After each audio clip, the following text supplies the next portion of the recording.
Welcome to the In Cayman podcast. We're back with Mark Anthony. What's up, buddy? Hey, man. Thank you for having me. Thank you for the invite. Yeah. I love your show. Thank you. Thank you. As I've messaged you, I think what you're doing is awesome. Cool. It's the living history of Cayman and watching it unfold. Yes, I love that. The living history. That's a great way to look at history. We were talking about that just before we came on. So the first thing I wanted to ask you is your name. Yeah, man. I mean, there's a very famous guy named Mark Anthony. Were you named after Mark Anthony? I like to think I was probably named after the Roman general. Right. So Cleopatra's boyfriend. Yeah. I don't mind. I don't mind that at all. I think at some point in time, and this kind of demarks generations, right? It's at some point in time, when I'd be going through customs. First, it was Mark Anthony like Cleopatra, and then at some point it was where's J-Lo? And I'm thinking, all right, first of all, if J-Lo was my girlfriend, would I be going through customs here at the moment? That's funny. Actually, it didn't even occur to me about that Mark Anthony. Yeah, so that's funny. was. I mean, now I don't think I get it too much, but that's. Yeah, we're past the J-Lo stage now. Yeah, now you're forging a new Mark Anthony. Yeah, out there, and I think there are a lot of people with Mark Anthony surname, right? And so people will say, "Oh, what's your last name?" Or some people will call me by my whole name. Hey, Mark Anthony. I was just Mark. Right. Or people who've known me forever will say Anthony. So they're either calling me by my last name, but I know they're not. They have formulated it in their head that Anthony is my first name. Okay, so yeah. anyway. That's a thing that happens. Yeah. So here we are in the Cayman Islands. When did you first come? So I always like to share my my origin Your origin story? with Cool. my origin with Cayman. Yeah. So in Easter weekend 2000, I came to the Cayman Islands. That long ago. And I will tell you, the day I got off the plane and I stayed at this amazing divey place called the Beach Club Colony, where Watercolors now stands. Okay. And I thought, this is it. I'm home. So strangely, I grew up in Toronto. Mm-hmm. Love Canada. It was awesome to me. But I didn't know I didn't feel at home. I came here. It felt different. All right. And after a weekend, I didn't want to leave. Can I stay longer? Right. I had to go back to my business. But from that day forward, it was, how do I get here? So 2008, I actually moved here.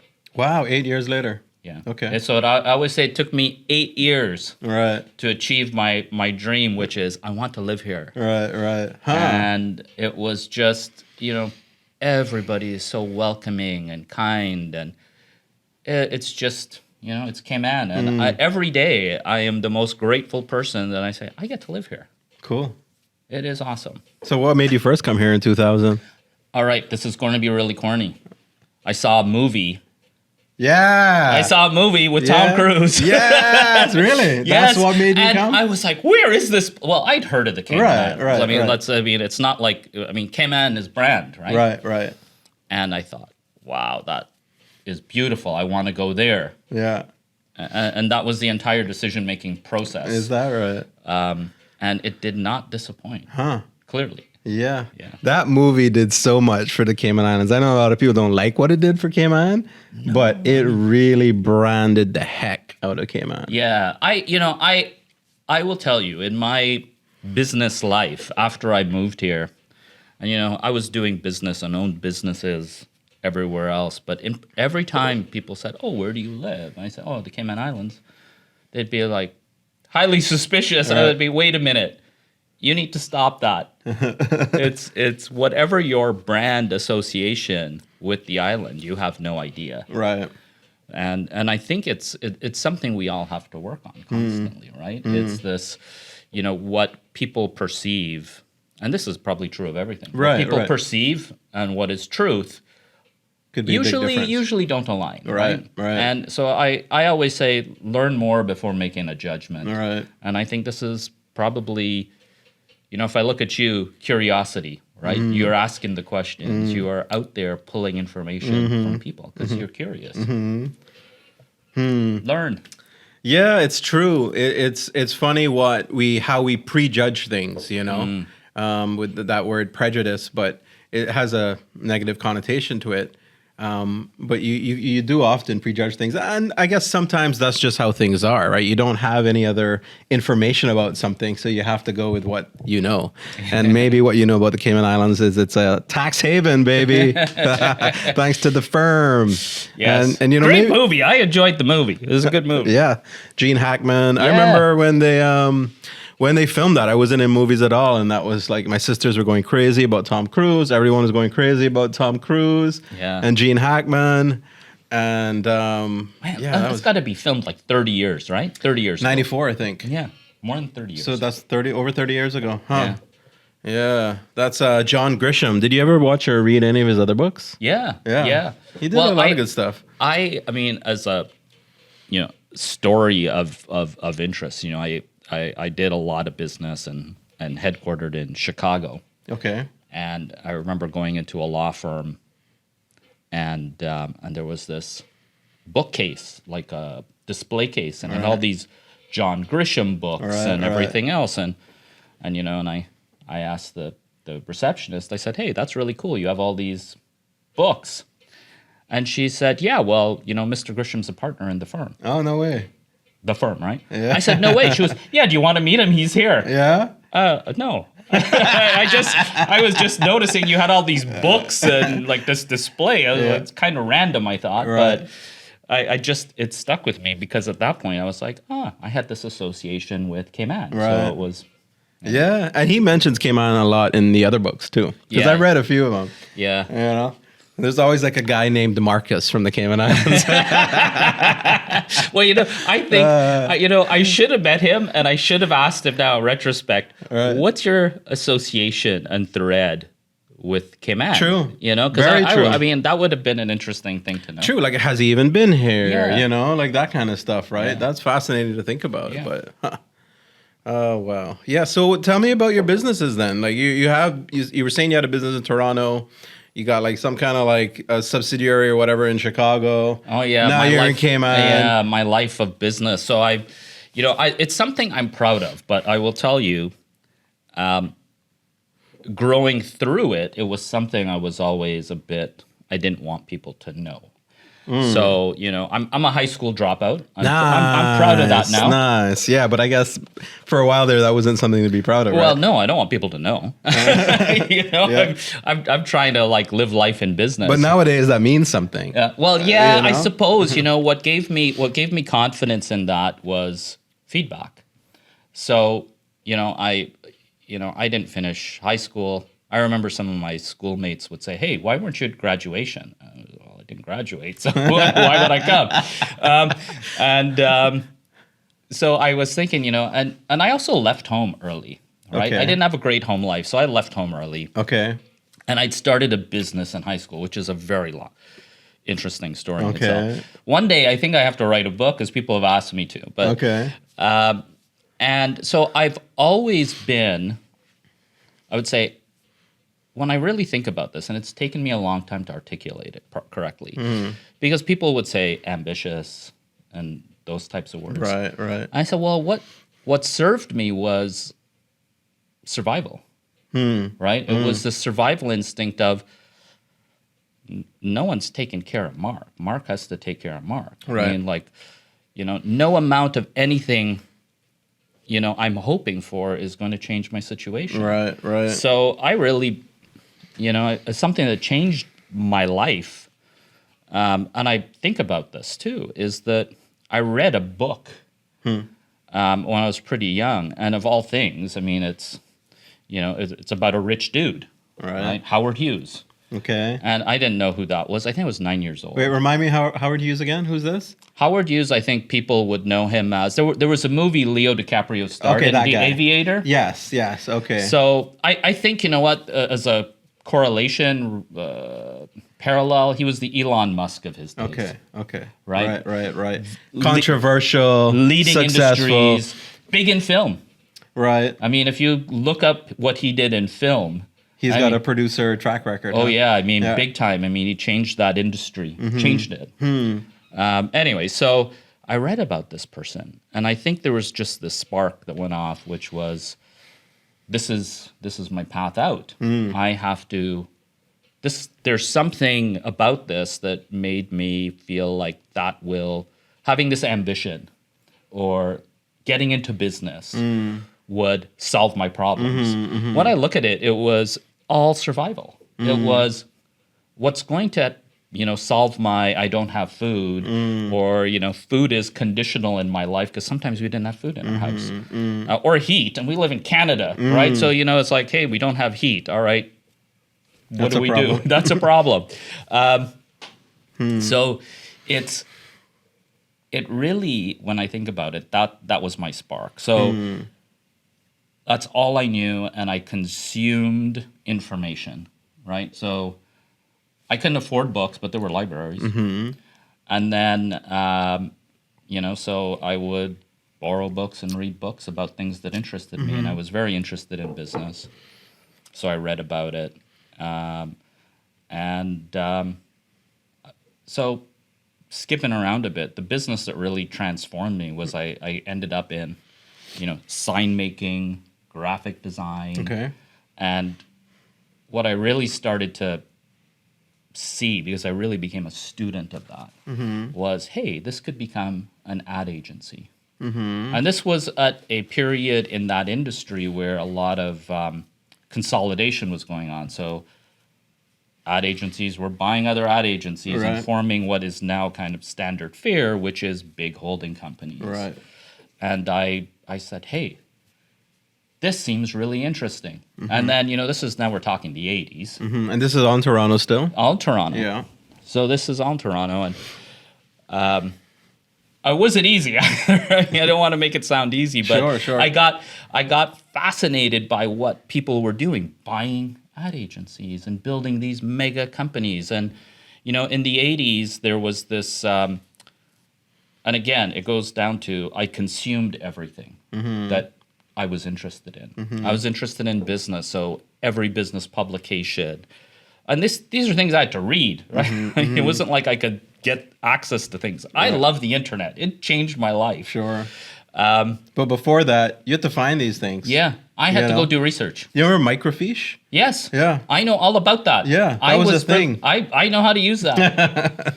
It was like I would go down when I discovered there was a big Toronto Central Library. You can't take anything out of. It's a research library. Right. But everything in, like, I don't want to say everything in the planet, but that was kind of my view. Everything was there, and it was in microfiche. And I went there, and they showed me how to use it. Yeah.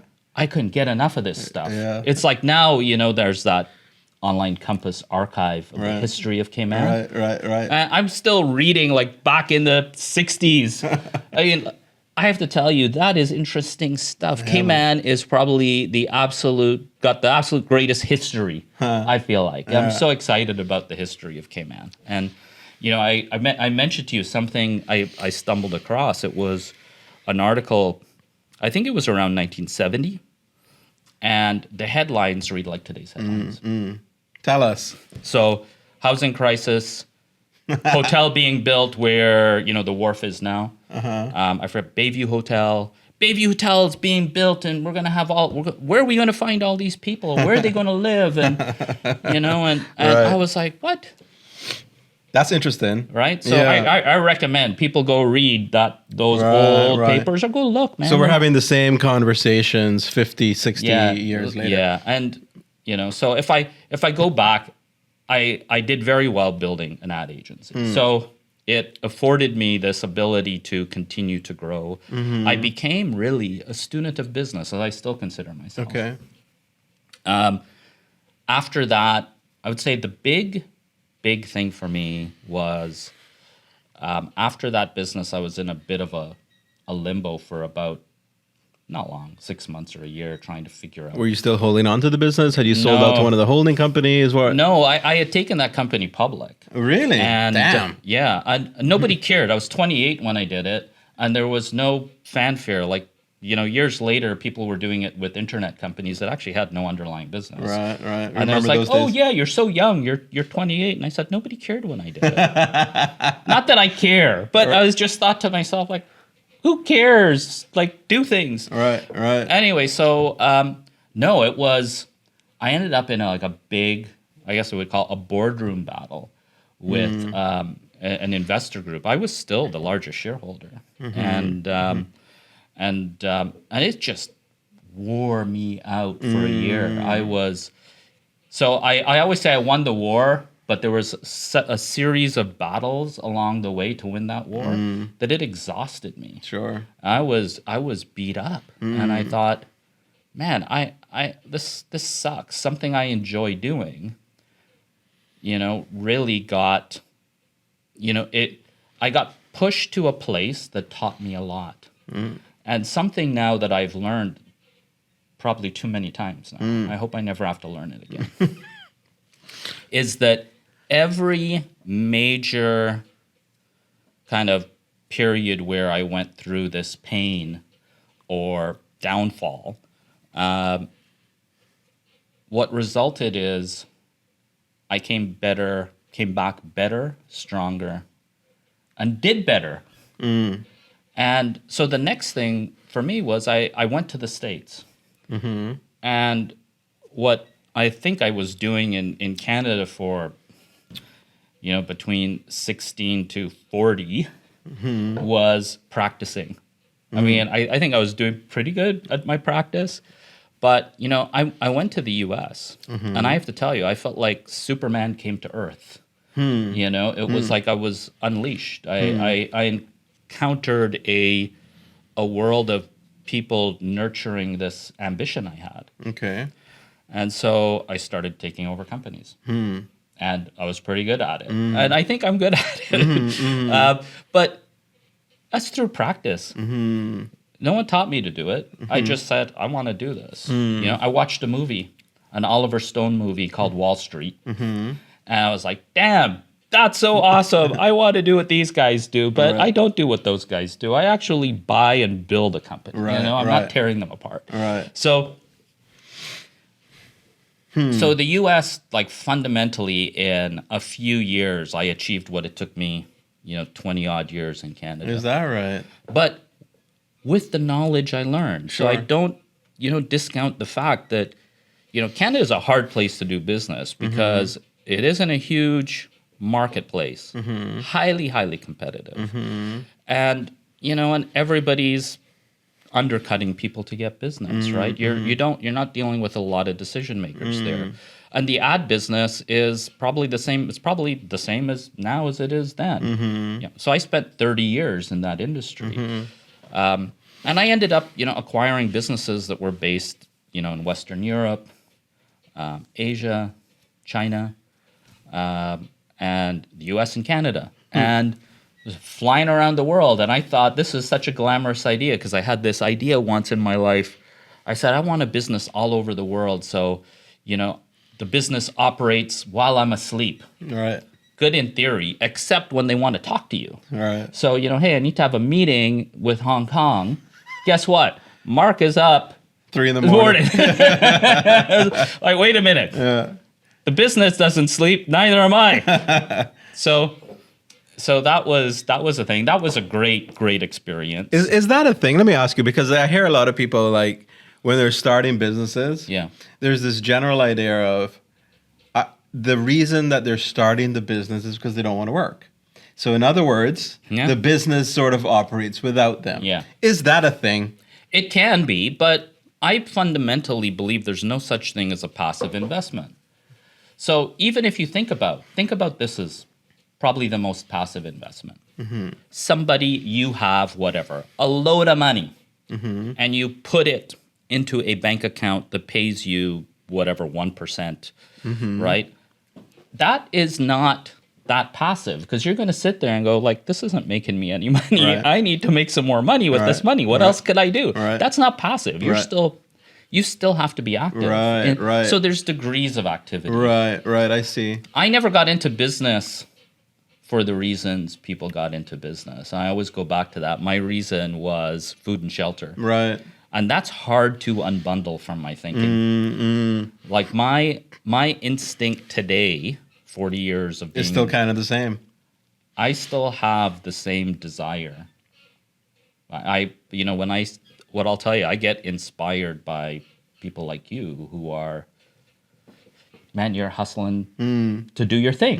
And it's whatever your thing is. It's not business. It's like, hey, that guy, girl, whatever, you really want to achieve something that's important to you, that motivates me. And I say, yeah, I feel it. So I think, every day I wake up, I'm excited. I get to live in the greatest place on earth, my dream place. And, I get to do my dream job. So. And I want to hear all about that dream job. But before we get there, where were you in the States? Chicago? Yeah, so I started in Chicago. And I want to know why the U.S. was why did you succeed more, if that's how you want to describe it, in the U.S. than Toronto? Was it simply that it's a bigger market, and so there was a little more opportunity or a lot more opportunity?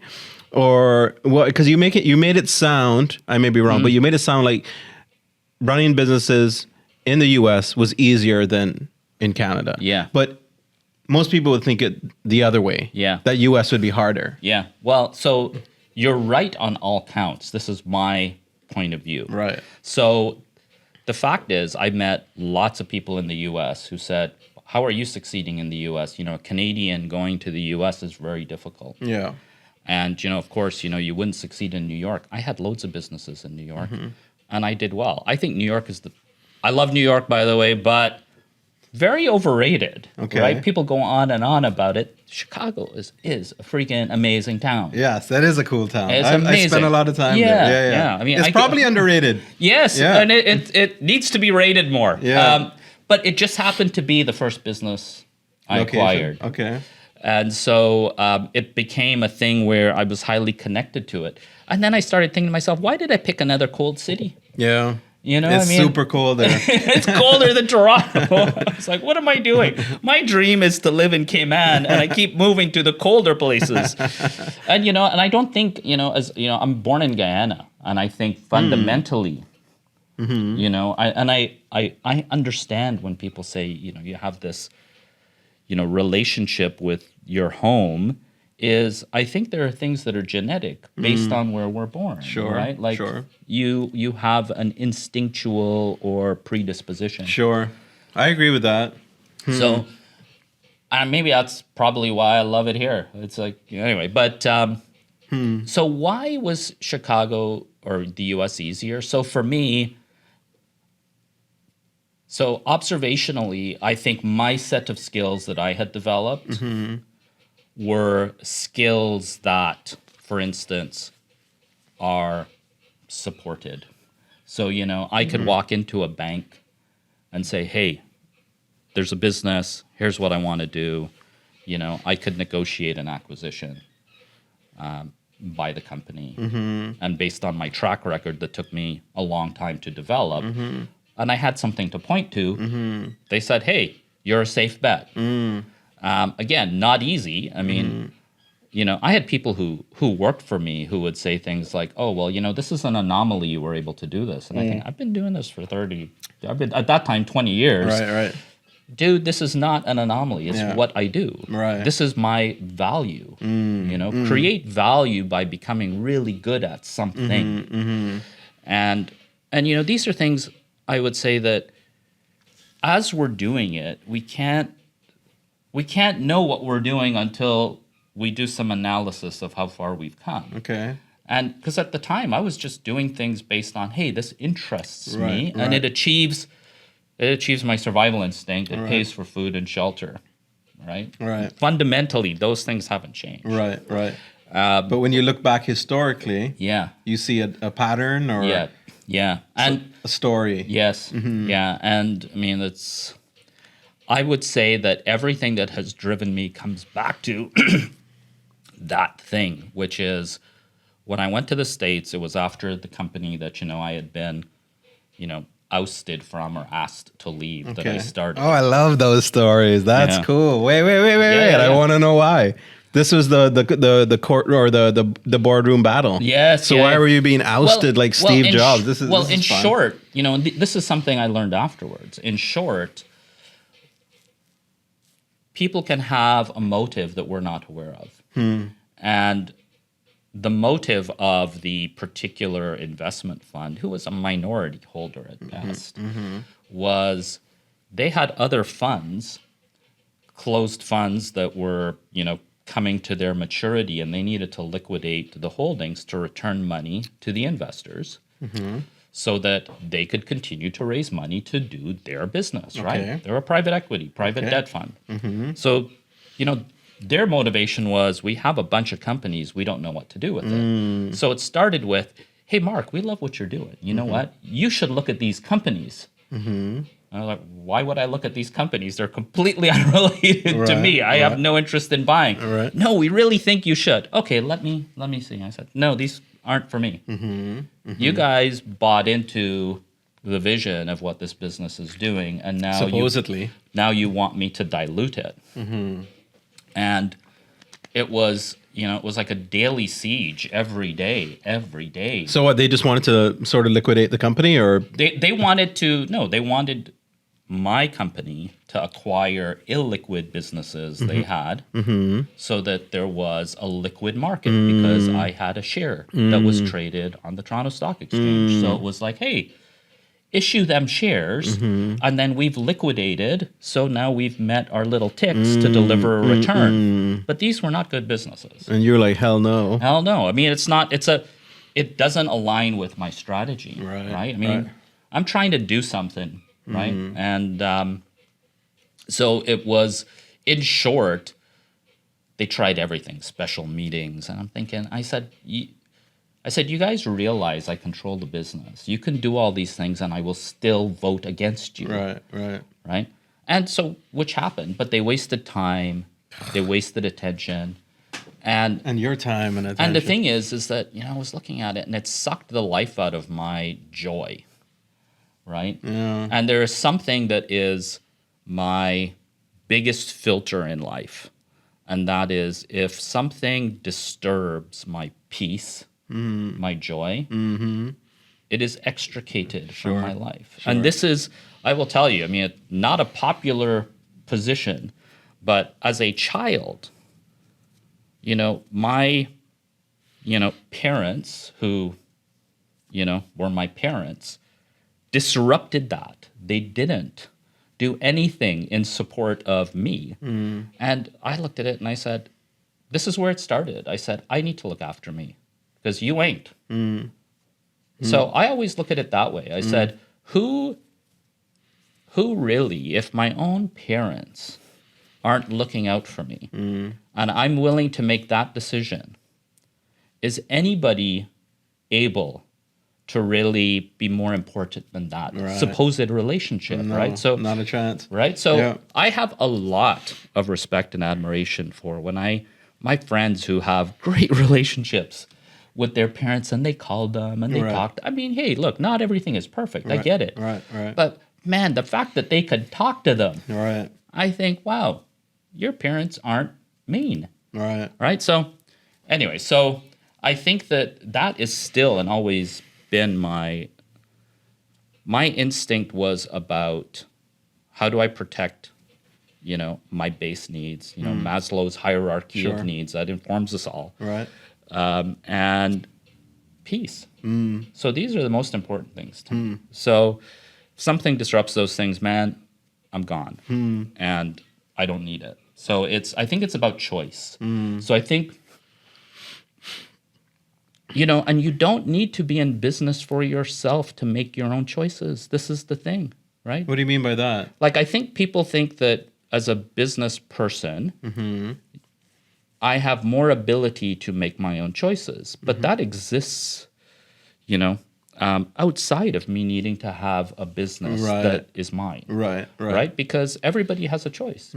So I think that how I looked at business was something I had a huge interest in, but I had a huge interest because I saw it as my path to safety.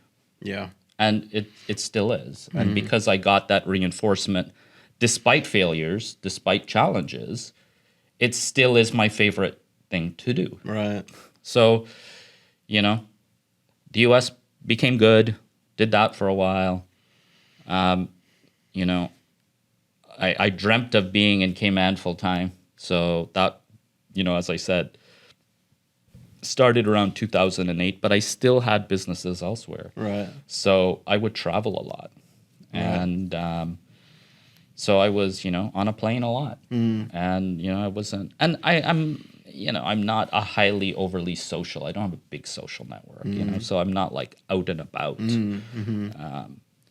But yeah, then, you know, I mean, in Cayman, I think the things I really saw in Cayman, I always say this to people. I said, when I first came here in 2000, you know, I was like, wow, I need to live here, man. You know, it's like, it's my dream. My girlfriend at the time said, Mark, you're not going to move here. I was like, no, I'm moving here. and I said to her, I said, you of all people should know me. I guess not. And I was thinking, I got to question this relationship.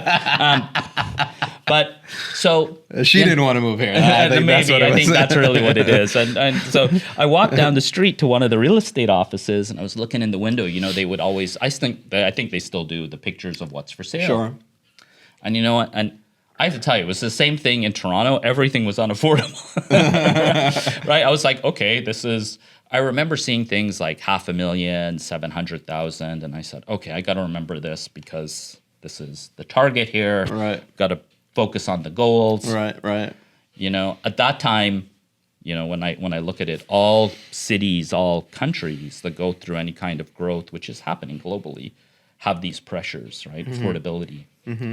And you know, and I rented for a long time. When I moved here, I rented first. Right? I mean, to me, I've always looked at buying my own home as, you know, I'm taking capital, whatever I have, and tying it up in something that maybe I could do something better with. So I never saw my home as a mandatory thing. I always saw it as it's a luxury. And I consider a personal home the greatest luxury. So the fact that I have a home, which is, you know, food and shelter, is the greatest luxury to me. It's like when I eat, I will tell you, it's like, I have food. Right. It doesn't get old, man. It doesn't get old. I love, like, for you, it's like almost like Maslow's hierarchy of needs is like upside down. It's like the personal fulfillment is at the top. I never thought about that. But for you, it's like, you know, usually the food's the bottom base layer, and you've sort of like, for you, that's the top layer. But I find that fascinating, right? Because that's the driving force. Viewpoint. Yeah. It's, you know, the things that I think we unfortunately prioritize take us away from what is important, right? And of course, this is being said by somebody who's spent 40 odd years in business and growing up. And, you know, I don't know when I'm going to grow up, though. I mean, I'm still trying to figure that thing out because I think I was born an adult, I feel like. Okay. And then as time has gone on, as I've relaxed a little bit. Right. I think I'm like aging backwards. Interesting. But emotionally, right? I'm kind of like, okay, Mark, you don't need to freak out about where you're sleeping. Right. You have a bed, man. Like, chill out. Right. I mean, people who know me will say, do you really think that you won't have a place to sleep? And I said, well, logically, I know this. Right. But because of my gratitude for the fact I have that, I don't take it for granted. I go, yeah, but I have it. What about people who don't? I know how they feel. It's horrible. Right. So, you know, anyway. So, well, maybe that's a good segue into what, when we spoke a couple weeks ago, you were telling me that you were up to providing homes maybe to those who don't have. Yeah, I've really been working on, man, and I'm trying to slice this sideways, upside down, and you know, our building costs. And this isn't, by the way, it's not exclusive to Cayman because, you know, I think inflation is a worldwide phenomenon. Yeah. Right. Yeah. Well, it has to be, right? If inflation was only happening here, we'd be in a microeconomy, and we depend on the world. Right. So if it's so interconnected. Yeah. I mean, we depend on everything else. So I started looking at what things cost to build. And of course, I've built things. I mean, I have these little restaurants that I'm building everywhere, right? So, and I'm like, why do they keep costing more? And it's like, what's going on? And I look at it and I said, okay, this can't be right. Why does it cost more to build something than it costs to buy something? So think about this, the home you live in, for somebody to now build that home, whatever it is, costs more than the person who owns it can sell it for. So That's messed up. that's messed up. Yeah. Replacement cost is now greater than, the cost to of- buy. And so now you think about this and you think, okay, well, what are the inputs that we could change to reduce costs? So this Right. is why you see things progressively getting smaller and smaller. Okay, but we can all live with if something has, clean water, air conditioning, I think is a necessity in this Sure. country, electricity, and someplace to eat and shower and sleep. But if it costs $500 or $600 a square foot to build, like think about this. So you build something that is whatever 300-400 square feet.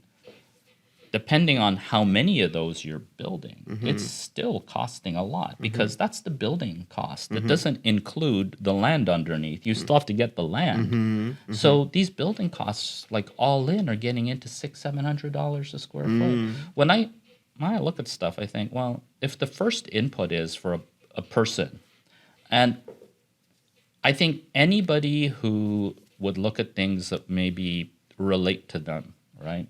Would you do this? And it doesn't have to be building a home. It could be anything. It could be, hey, if you invest in this for $10, I'm going to give you, I don't know, 12 cents back. You're kind of like, I don't know, because that $10 invested in anything else might get me at least $1, 10% a year, right? So it starts to become crazy. Like I look at it and what something rents for, even at our high rents in this country, it doesn't justify what the land is worth.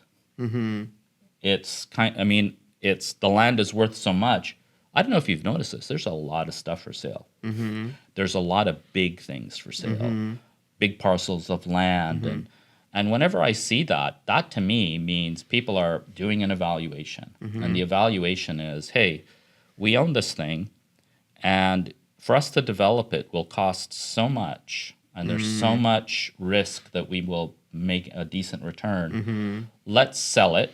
Let somebody else deal with it because we're better off with the capital, and we'll find something else to do. And things I never thought, like just go through Sariba, right? Or even EK, there's private listings. Things I would never think would be for sale or for sale, So I think these are important indications to me that, things are very expensive. We know this, but the challenge is it's real for most of us, right? I mean, I think that when I look at how do we, there's no fix, quite frankly. There isn't. I think what happens is there's adaptation, right? Whatever the norm is, Kind of changes. Changes, right? It adapts to the new norm. And that's why you have the smaller buildings and the smaller people are packed more like sardines into housing complexes as opposed to individual homes. Is that what kind of where you're getting at? Yeah. And I think the thing is, and it's certainly, and I believe, I think our government looks at all these things, but we need new ideas and we need new ways of, housing, right? Like, unpopular, but, when I had friends who went to university and I'd go visit them, it was my only, setting foot on higher education. Right. I'd go to their dorm rooms and I thought they were freaking cool because, I'm renting a bedroom in a 5-bedroom house because that's all I could afford as a young person. Right. And they had like their own room, and they were in these pods, and then they shared like a central, like a kitchen and a living room. Right. But because everybody was the same age or whatever, they were all kind of friendly and having fun and whatever. And I thought, man, like, why aren't we building things like that? Because we do have, fundamentally, we've got a large portion of our population that is, let's call it quasi-transient, right? They may be here for 3 or 4 years because they're looking for a better life from the one they have. And even thinking about that, this is what blows my mind. Like, think about this. Somebody lives somewhere else in the world, and their survival instinct says, this sucks. I need to make money anywhere else. And they're willing to fly halfway or 100%, like the opposite side of the world. To a little speck. To a place like, how do you even know we exist unless you saw the firm? And work here. Yeah. And I thank them. I mean, I think that's amazing. I think, so when we look at, so think about the competitive mindset. The people who do that naturally are more competitive. Yeah. Right? Like, when I think about, like, you asked me, why did I do better in the States? Right. I don't want to say I was in a hostile environment. Not at all. Right. But I see what you're saying, though. Right? Yeah, when I went to the States, I didn't go to play. Yeah. Right? I said, I'm not here to play around. I'm here, I will tell you, my work effort was, if there's 100% is every hour, let's say mine was 80%. There was not a moment I was not putting in effort. Right. Because I wasn't there to play. Yeah. Right? I was there to compete. And I was there to achieve. So I think when you make that, there's always that anecdote people use, and I forget who it's attributed to. Right. Cortez, I think maybe it was, or I don't know, whatever. But it's, they arrived on the shores, and and he said, burn the boats because we have to succeed. Right. We have to conquer this place. Right. So it's the idea where people say burn the boats. This whole idea of we don't have a backup plan. Right. And so I think that's kind of the attitude. So I think we have to keep that in mind, is that this is not an ordinary place because we have people who are coming here not to play. Right? Like, you think about this. There are people, and we know this, right? We talk about it. There are people like 10 sharing a house or whatever, and they're hotbedding because of shift work. You don't do that unless you're serious about something. Right. Right? Like, you don't do that unless your boat is burned. Yeah. And we've talked about that on the podcast before. It's a thing. Yeah. Because the Caymanians who live here and have grown up here, we in theory have a boat still. This is our island. We're good. We've never sort of had to leave to go somewhere else. So, like you're saying, the people that come here are just naturally more competitive than we are. Well, think about this. I mean, Cayman. I love the history of this island, right? It's real. It's touchable, right? You have grandparents that you could talk to? They're not alive. But okay. All right. But do you have access to people? I've met people in their 90s here. Yeah. And they tell me their stories. Think about that's 100 years. Right. It's like, damn. Yeah. It's always great to talk to those history, kind of people. man, because they heard the history from probably a parent or a grandparent. So now what are you going back? 200 years? Yeah. That's when there was like 5,000, 6,000 people here, right? So think about that. I've met, there's a woman who, I call her when I need a ride to the airport and she doesn't need to drive a taxi. And she's freaking awesome. I said to her, you are living history. And, she said to me one time, she says, I remember my first job at Holiday Inn. I was making $1 an hour. I remember seeing the first car in Cayman. I was like, think about these things. These are historical moments in any country or society. Right. So when I look at the history of Cayman, and people know this, it was hard. Think about this. I think there were mosquitoes still outnumber all of us. Right. But Cayman was founded by mosquitoes, right? So then you had people who had to go away, right? A seafaring nation. Yeah. They had to go away. Like, you look at all these businesses that are now generational. They didn't start easy, Yeah. right? Like, all these people had fundamentally survival. So when I think about it, and this is with, respect to all those folks, it's like I feel like I relate to that. I feel the mindset of I got to survive, Right. right? All right. So when you think about it, that, to me, that is Cayman. Cayman was founded on we have it tough, but we're tougher, Right. right? And that's really what's amazing to me. So when I meet some of the folks who, started these businesses and things like that, man, I love hearing the stories. I have so much respect for what their parents, grandparents, great-grandparents, whatever, started, because they have They had this, nothing. they have this sense of, hey, it's beyond gratitude, it's responsibility, right? It's like, hey, somebody in our family did this, and we have people past us that we have to think about. And I think about it like, damn, that's big responsibility. So I think that what happens in all societies is we get to a place of comfort. And comfort gets disrupted. And it gets disrupted by, foreign bodies, right? It's like, that's what it is, right? Right.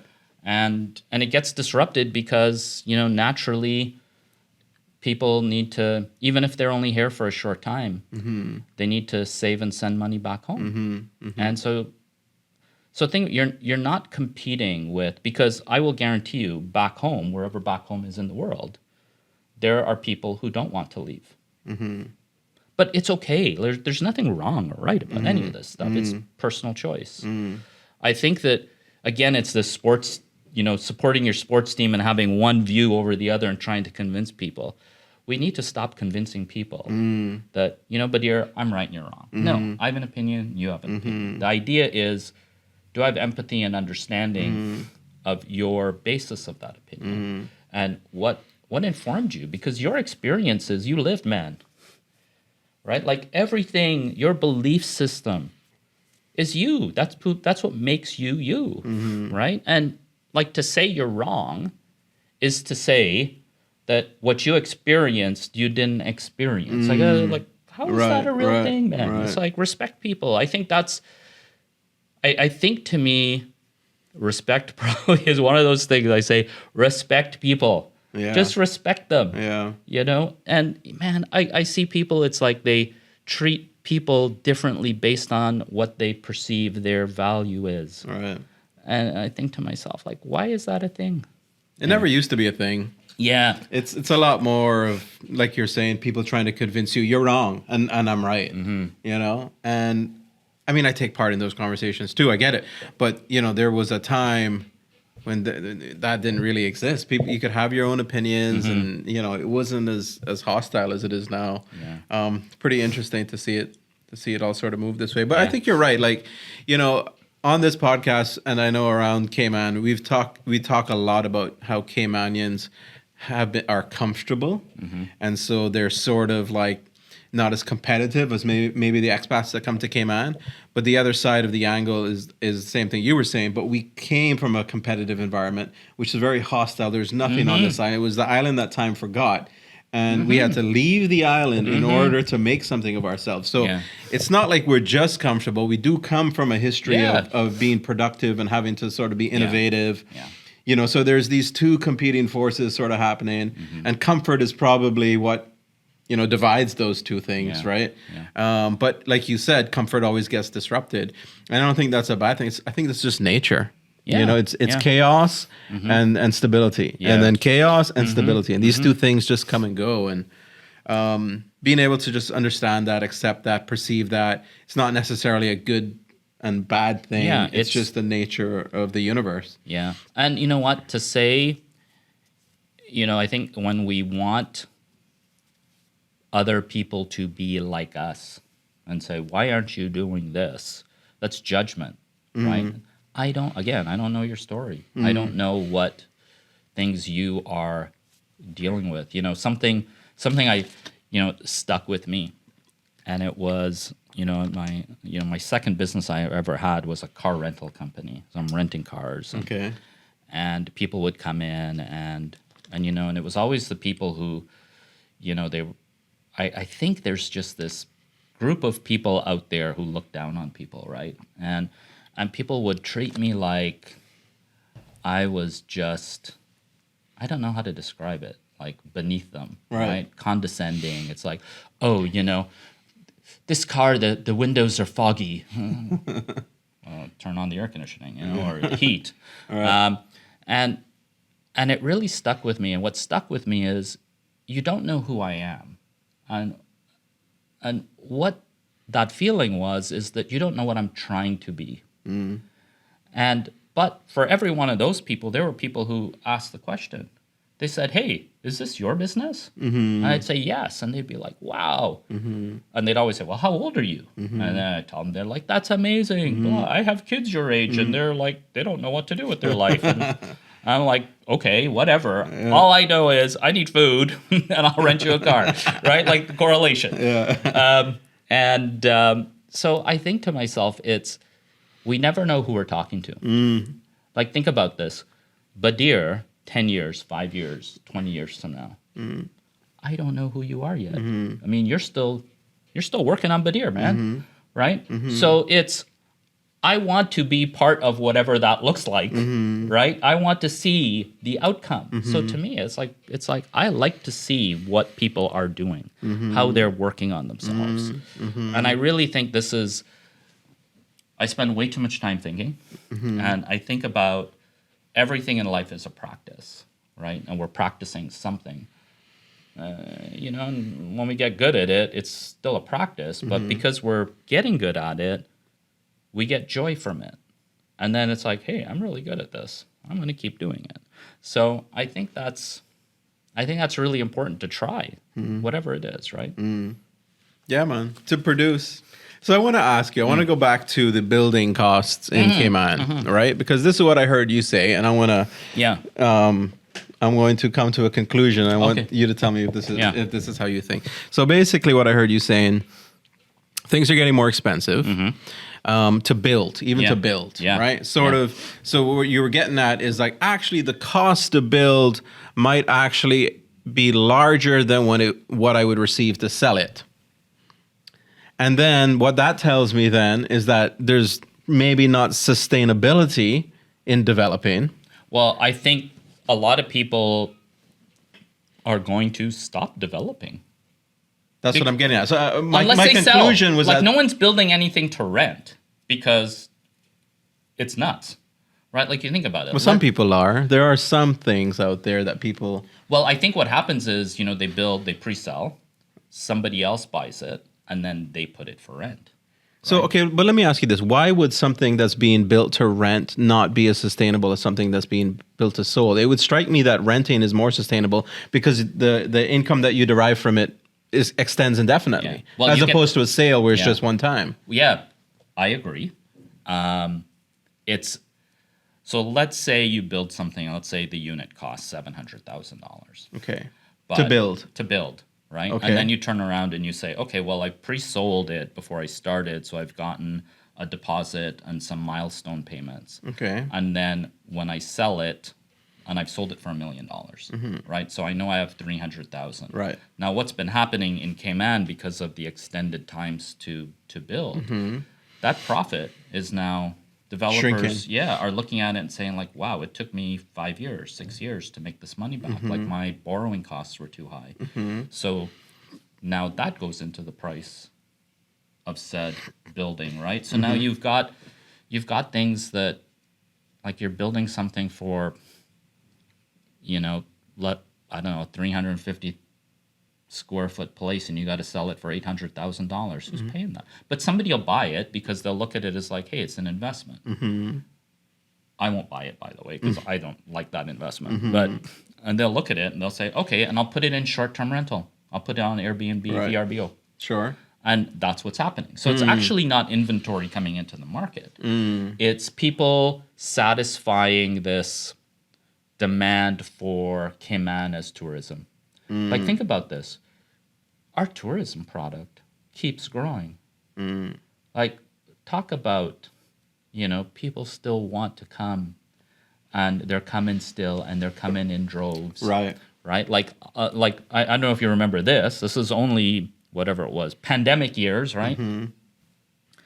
Were shut down, and during that time, the incentive was, hey, we need people to come to Cayman because no one's spending money, right? Because we shut our economy down.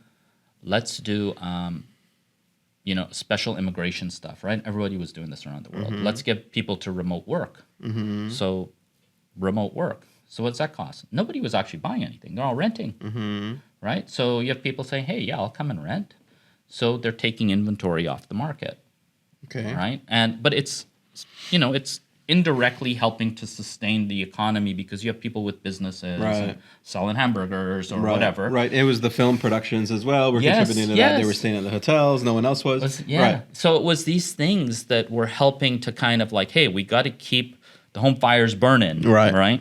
So what's happened now is you build all this momentum, right? And it doesn't look like momentum, right? But you're basically, you had a little flame, guys in your industry are bringing movies down here, but now they get a taste.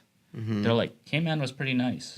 We got to film movies here. And then we had, Mr. Flowers film his movie, right? And he did a great job, and he shows Cayman. You don't think that helped bring people here? We're going to get more people here, right? So I think all these things, start stoking the fire. Now there's more people come in. So it starts to be, hey, I'm an investor on the island, and I bought a place, and I'm going to rent it on Airbnb because it's the way I will actually get a return.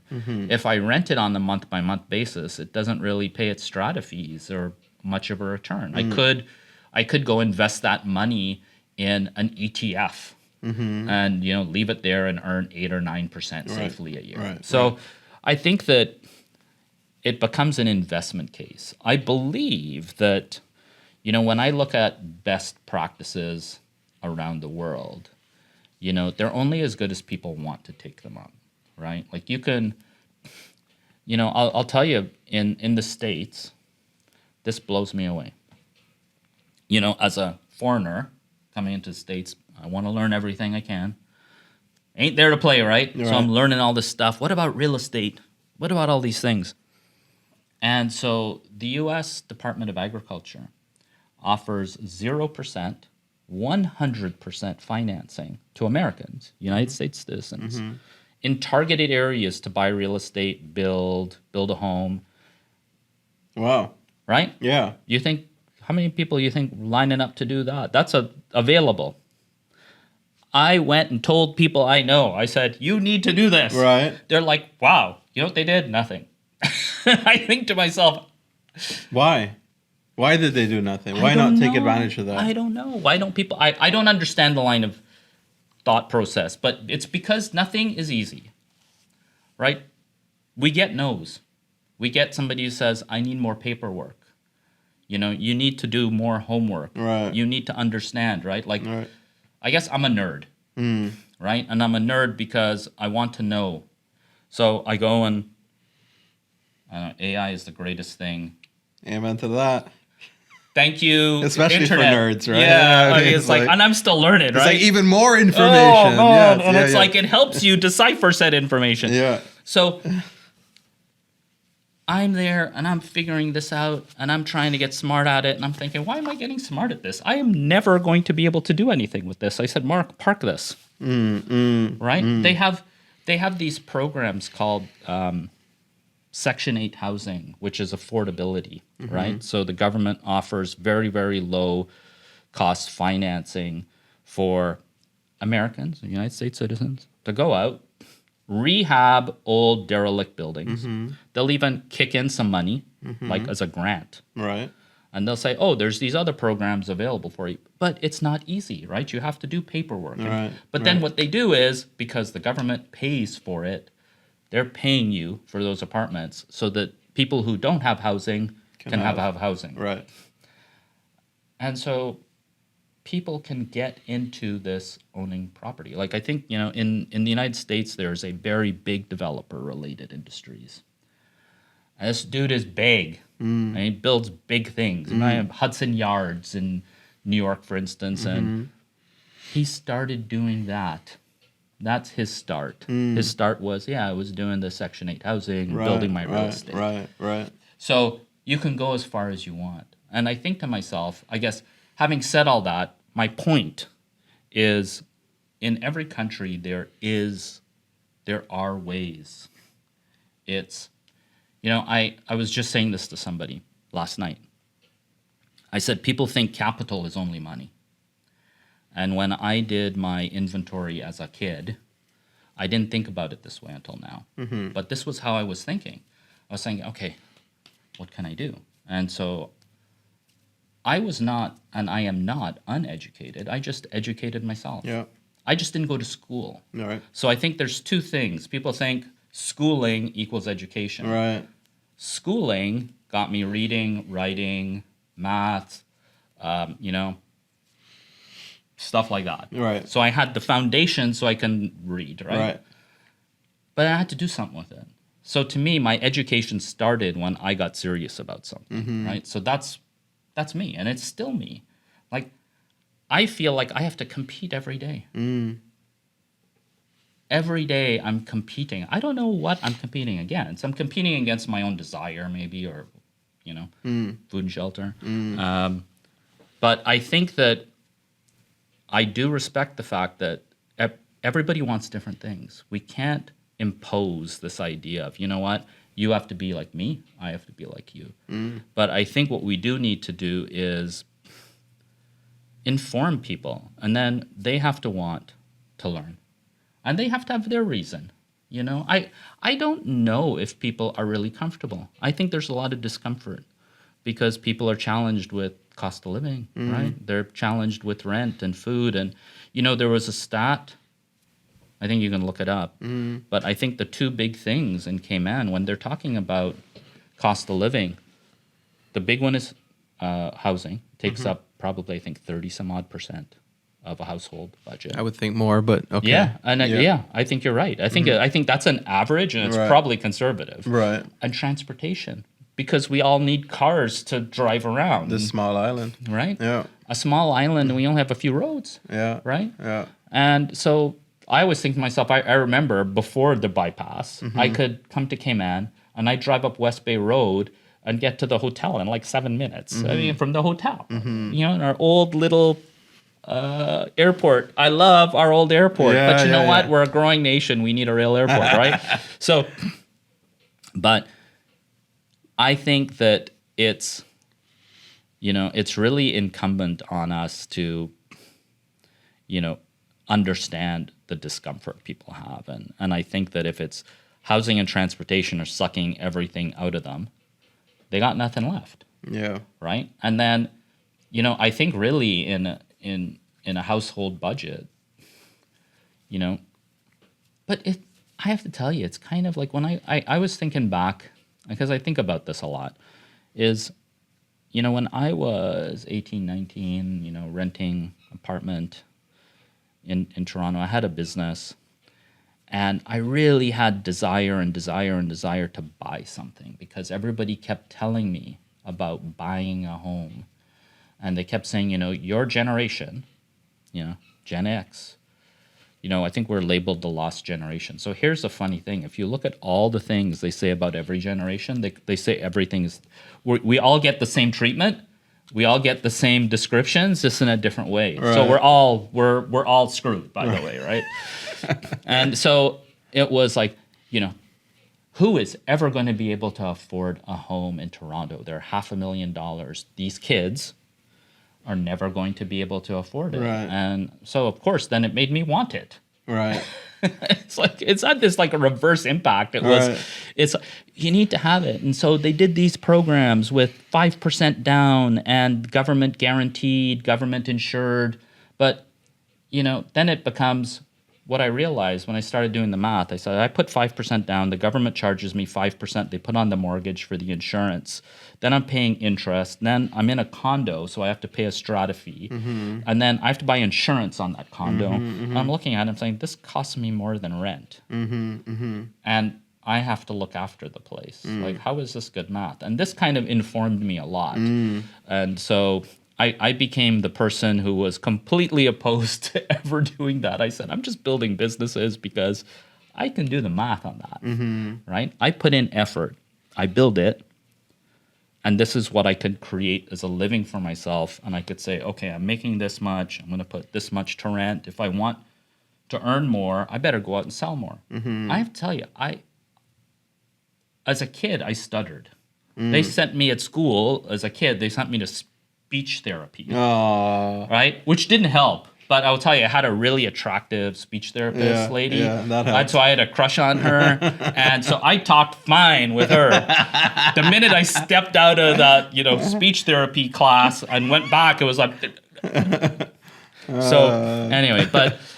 I can't remember what we were talking about. You'd asked me a question about something.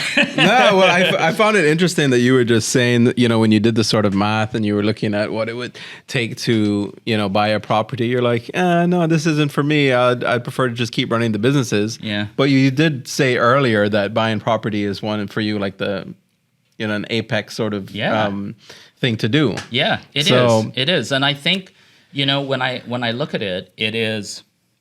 Because what makes it work, and I didn't understand it, but I seek to learn. I'd met a family in Toronto who, again, one of these success stories. They came from Africa, East Africa, built a empire, started with nothing. Right. And so I asked the dad, who at the time was maybe in his 80s, and he said something that was so like, you want to talk about change again, another, like, there's these nuggets that if you ask, you will pick up nuggets in life. Yeah. And he said, Mark, he said, in 10, 15 years, we look really smart. And it stuck with me. He said, it doesn't matter what we pay today. And I said, yeah, but you have to have the capital. And he said, yeah. He goes, you first have to build up capital. And he said, so you work and you don't spend your money. And you save it until you have a big enough down payment. Right. And so, I asked his son this, and, I learned from everybody, man. I like, if you've done something, like if I want to learn about running a podcast, I'm talking to you, right? So it's, I said, man, how do you guys do this? Because, I'm like, the math doesn't math for me. And he said, look, man, you have to build up capital. He said, that's what my parents did, is, they had 3 jobs. We all, with their cousins, they all lived in one house, right? Like 8 people. And he said, and we did that until they built up enough to buy a duplex and rent out one side, and they still lived on one side. I was like, okay. He said, you have to do that. And I had always been doing that anyway, right?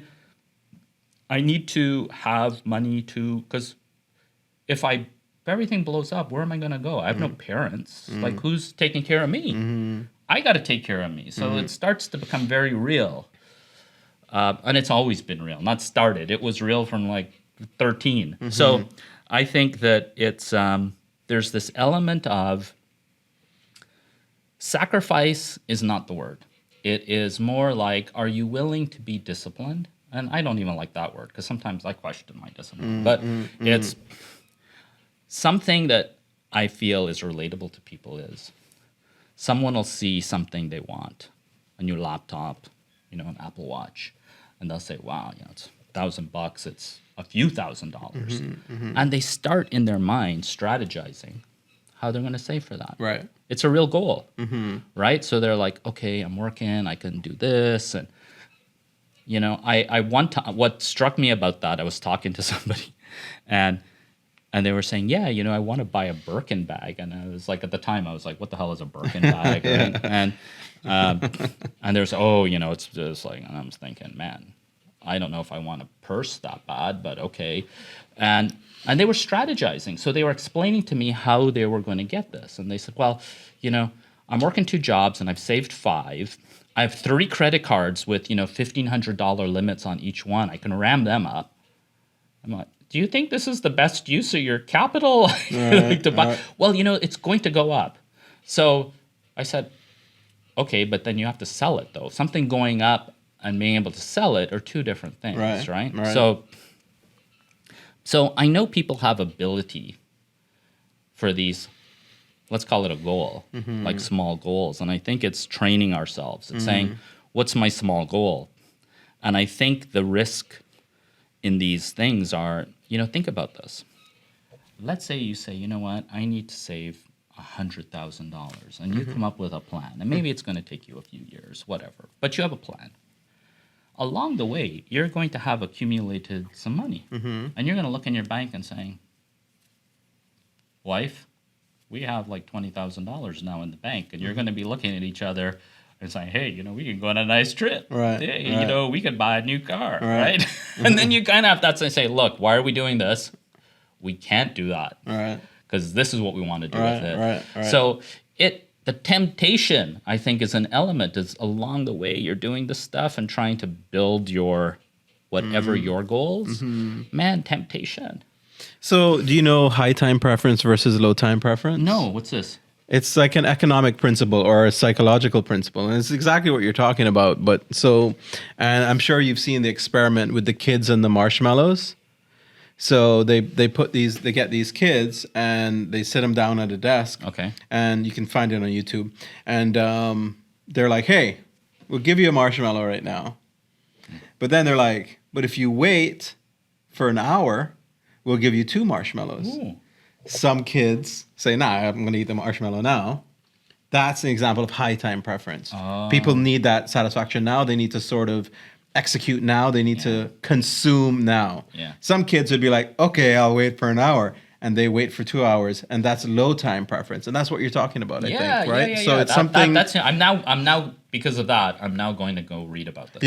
High time preference. It's all, AI got you on that. But it's... And I think people that tend to be more successful have a lower time preference. And those people, and it's all, but Mother Nature kind of makes you one or the other. That's the thing. And then the question is why, right? And then because there are times of chaos when being having low time preference doesn't serve you. You need now. In a war environment, you can't think about saving for a house, right? It's like, so absolutely. So Mother Nature sort of endows us with either high time or low time preference, right? And it's sort of, but in a stable environment, if you have high time preference, you're not going to save that capital. You're going to be too tempted by that marshmallow that you'll consume it. So it's like, it's just sort of knowing who you are and where you are, and then being able to train. I've always been a high time preference person. And the only thing that changed me was Bitcoin. When I realized what Bitcoin was, it immediately just changed. And I was like, oh my God. And it sort of changed me now to low time preference. I'm still naturally high time, but it was that thing, which was Bitcoin, which represented permanence for me, which I was like, oh, okay, now I can think more longer term, right? See, that's the same thing, right? There's these things that they somehow spark us, right? And they have such an impact. And I really like to understand, why did that thing have an impact? Like, think about this. Why Bitcoin? It had to be something that you so connected with and understood quickly. Because I didn't get it, right? I mean, and some guys got it. And I think to myself that there has to be something deeper with certain things that you associate more clearly with and you're drawn to. And I think that some of that is, I was going back to, we have other forms of capital besides money. That was what I forgot to talk about. And I thought about this. I had just sheer will. And desire. And I had this ability of service. I still have services. How can I serve people? And I think that those things are forms of capital. And for me, it's, when I think about along the way, there's no such thing as self-made. I think we put in effort, and we are rewarded because other people see in us what we don't see yet. I thought to myself, I thought to myself once, I had a client in that first ad agency for a long, long time. And after a long time, you know, she had awarded us so much business and was our biggest supporter. And then I would think back about when she started doing business with us, and I'd be like, Why? I'm like, man, I was super lame, right? And I asked her, I said, why did you believe in me? All right. And she goes, oh, it's easy. And I said, really? Okay, inform me. All right. And she said, you always took accountability for your mistakes.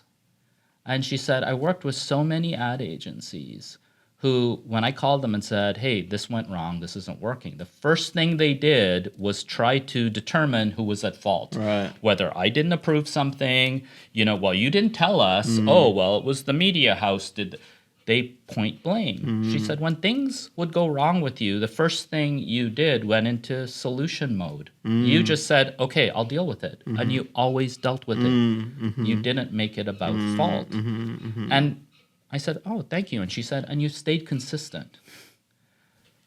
And I was like, okay. And I said, okay, I have to remember that. And I'll tell you, accountability is a huge deal for me. You know, when people don't, like, just, hey, if you did something wrong, like, I don't like admitting I did something wrong. No one Kind of does. like, but dear, I screwed, man. I'm sorry. Right? But it's better than me saying, well, you know, it was your fault. Right. Like, just freaking own it.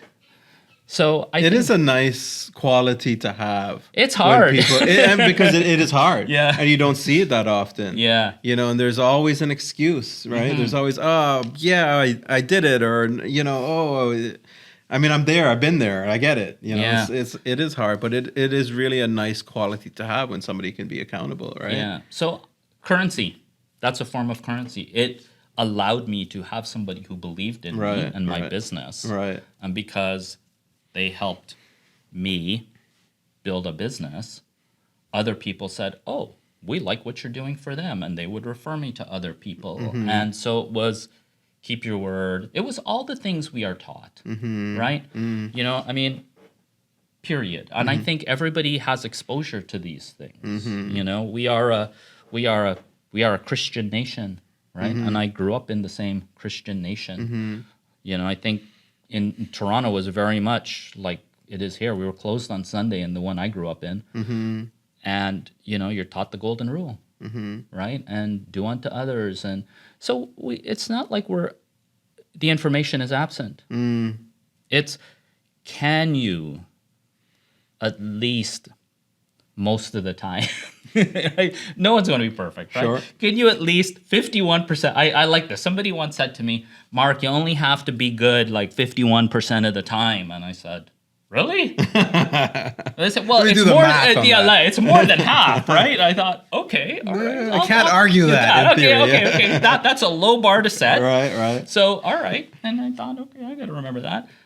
But I guess that's when I look at it, those things became the currency, because then I had something to point to, right? And I can say, okay, this was hard. I don't know. It still feels hard.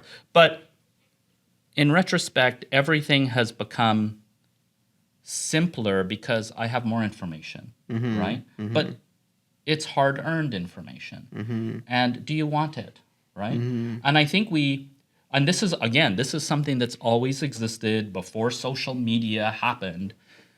We always were surrounded by consumerism, right? And I'm not gonna lie. I mean, I would see people with nice things, and I'd be like, I don't have that, right? And rather than, I just said, okay, I got to work hard to get it. And here's the whole thing. I mean, everybody knows this too, right? Is that sometimes when you get the things, they don't live up to the expectation in your mind, right? No. So you have to somehow find the things that are most important to you. Yeah. And that is hard. I think being you in the face of everybody else, kind of in contravention or almost like trying to stop you from being you, or that's how we feel. Sure.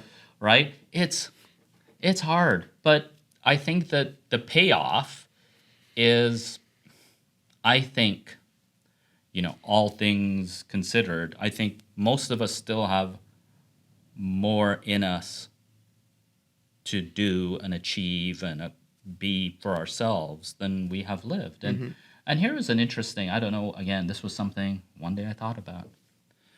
And I thought, man, I was reading something, and I was around 30, right? And so it was like, the average age at the time, I think life expectancy 88, 89 for a man.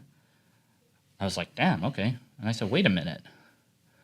I was like, 50 years? I have more life left so here's how my thinking worked. I have to keep feeding myself for 50 more years and housing myself. And I thought, oh, man. And it became really real. Yeah. Because I thought, I can't eat the marshmallow. Yeah. Right? I didn't know about the marshmallow. Yeah. But it was like, I have to spread this out and finance my life for twice 50 more years. Yeah, twice as long as I've done it already. And I'm thinking, we spend most of our lives as adults. Yeah. And I determined, some things pop into my head. I don't know where they come from, man. Somebody was saying, we have to raise our kids better, and kids need to be raised better. And I said, no, you're not raising kids, though. You're raising adults. That's, I think, fundamentally, are you raising a person and teaching them what they need to be? Because you only have this window. Let's call it 14, 15 years. Sure. Small window. And, okay, for the first 4 or 5, okay, they're developing. Yeah. Right? We all were that, Yeah. right? So you've got, let's call it 10 years. You got a decade to say... To make an adult. Yeah, I'm going to prepare you. I'm going to mentor you or teach you to be an adult. And we don't do it. I mean, I'm not saying everybody. I just think that as a society... There's a lot more for us to learn there, to how to create adults. I agree. Yeah. I see what you're saying. Look, I will tell you, some of my friends have raised, they're some of my friends are my role models. All right. And I have, I just say, man, if I ever grow up, I want to be you. They're saying me. And they have kids, and they've raised amazing kids, and I love their kids, and their kids are adults. And I'm like, man, they raise a good adult here. Right. So I'm like, damn, people are doing it, right? So I don't want to be general in saying this is happening, but I've always thought, and I think I'm not the only one who believes this, is that why aren't we fundamentally, I don't know, exposing people to this idea of possibility, right? It's like, hey, Badir, Mark, you're growing up here, you're going to be an adult at some point. This is what it entails. You're going to have rent. And, maybe you want to have a partner. You have to think about this.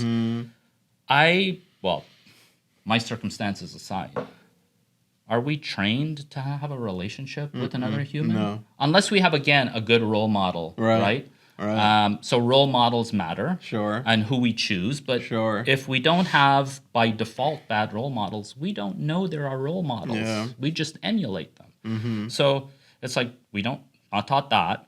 We're not taught, I don't think we're taught kindness. Again, I'm being general. Right. It's kind of like, hey, here's how you should deal with conflict. Here's how you get a bank loan. Right.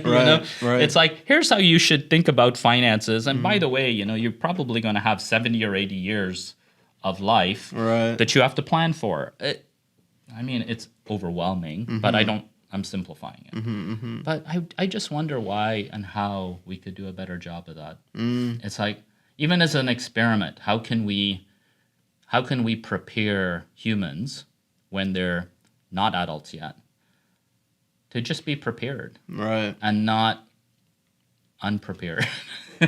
I think more and more people are thinking about that, especially in terms of education. Right, there's so much talk about, especially with AI now, is education really needed? I look back at some of my degrees; they seem kind of worthless now that AI exists, and it's like we're sort of rethinking. I know I've spoken at a bunch on this podcast. We're rethinking education a lot. So it'll be very interesting to see, because you don't, with AI, you don't really need to teach some of the things that we've taught in the past, like the basic reading, writing, arithmetic, but what are things about relationships? That's just not taught. It is not even a topic, but why not? right? There is a science How to about it. how to There's an art cook? to it. How to cook. I mean, I love to cook. We had the one class, Yeah, right? yeah, but You it know, wasn't enough. Baking wasn't cookies. enough. We made chocolate chip cookies, Right, right? right. Like, well, thank you, but Or even to be an entrepreneur, how to start a business, how Yeah.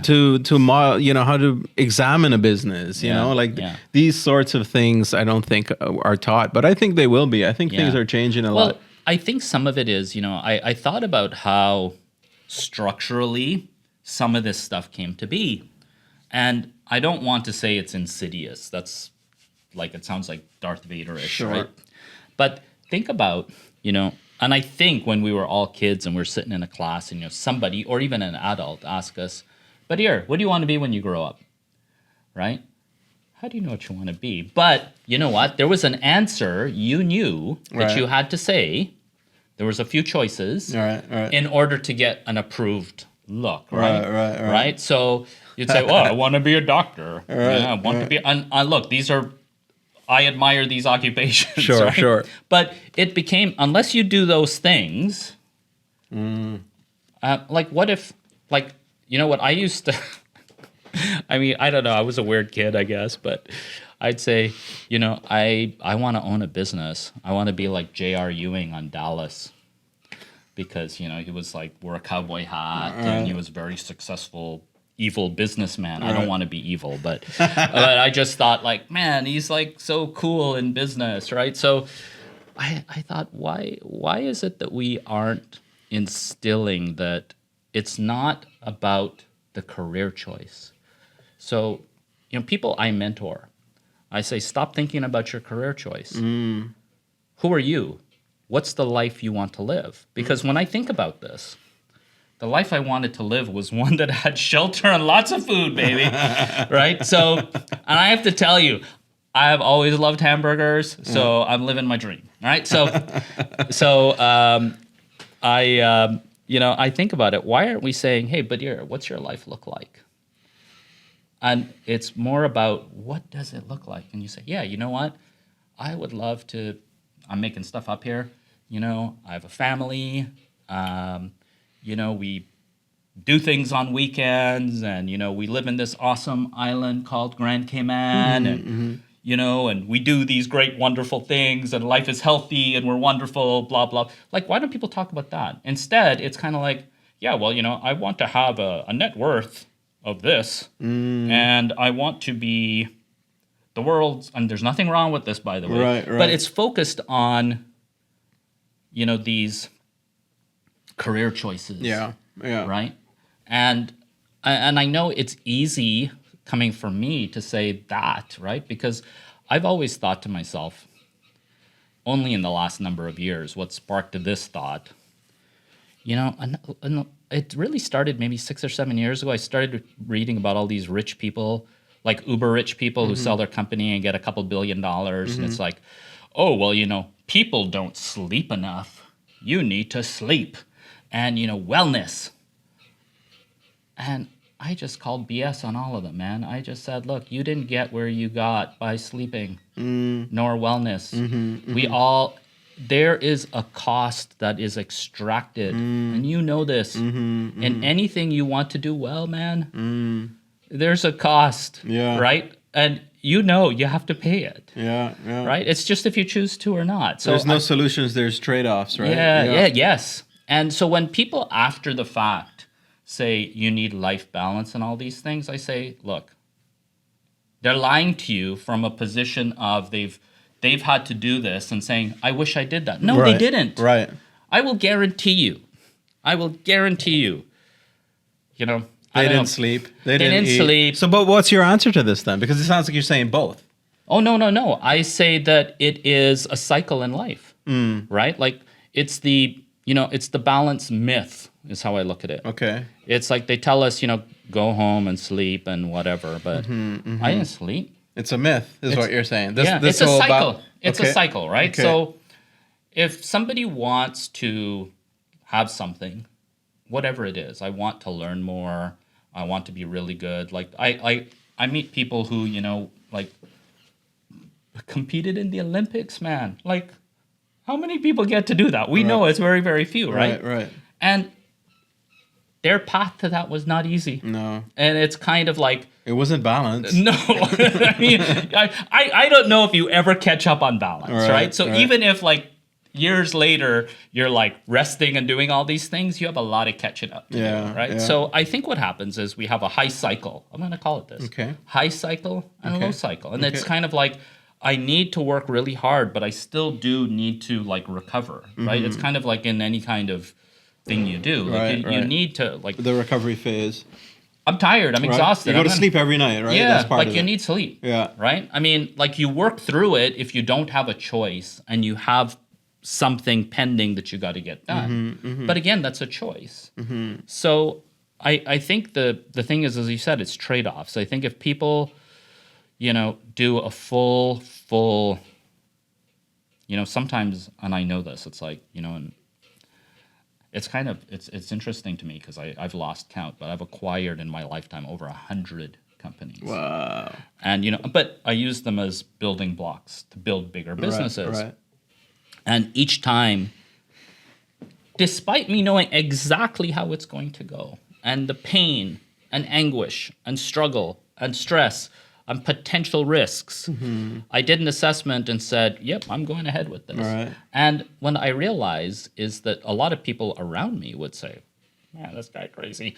But to me, that was the trade-off, right? It was, I'm willing to do this because I will be able to feed myself for the duration of my life. So it's, we've all heard these things. You have to have a why. And I think that's just, it is true. It's truth, right? You need the thing that's pushing you along. There's something that pushes you along every day and you're doing it. We like to hide that why sometimes. People are scared to dig up that why. So we're going to log off here soon, but I want to ask you a question. This is maybe a more technical question rather than the sort of holistic conversation we've been having. Is when you look at a business, because I didn't get into business because I wanted to be a business person. I got into business because I wanted to produce content. And then eventually at some point to produce content and to make money, I had to start a company. Yeah. I never really had an idea to start a company, right? Yeah. But now That's that a great reason, by the way. Well, I mean, it's we all have these different reasons, right? But Yours, that is a great reason. So keep going. But now, maybe like after 6 or 7 years of running a business, I then, thanks to CICBD, Cayman Islands Center for Business Development, they kind of opened my eyes and I became a lot more interested in just business as business, right? And the art of business and the science of business and reading stories of different entrepreneurs and how business is approached and understanding the financials and the balance sheet and all this stuff and the marketing and the operations, the management, everything, filling out the forms, trade and business, all the stuff that comes together in sort of all companies.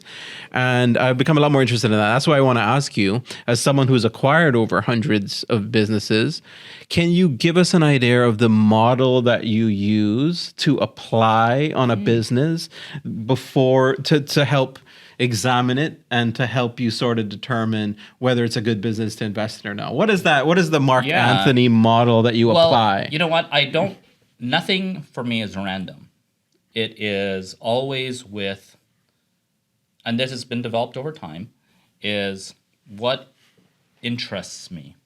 So what started me in the acquisition business was I was starting out in graphic design and had this interest in being an ad agency. And my partner and I at that point decided, hey, let's convert this graphic design company we were doing okay, right? Into an ad agency. And immediately, all of our clients said, you guys can't be an ad agency. So they left us. So we went from, $1 million a year in sales to like 40,000. And I'm talking in fast. Oof. And so you talk about working the pavement and going out and selling. And, and this is the whole thing I said, you go down before you come up. Right. But that work effort of a year of just selling and pitching and trying to get business, we came back as a bigger business. And then that became the base. And I had this thing in my head. We can't go there. We have to build up a strong base. We can't have this risk anymore. But then there was momentum.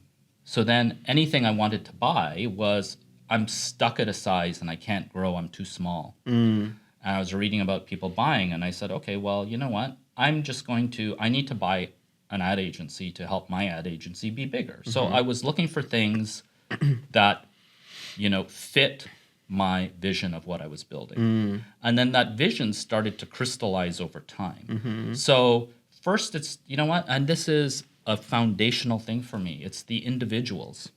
I like people.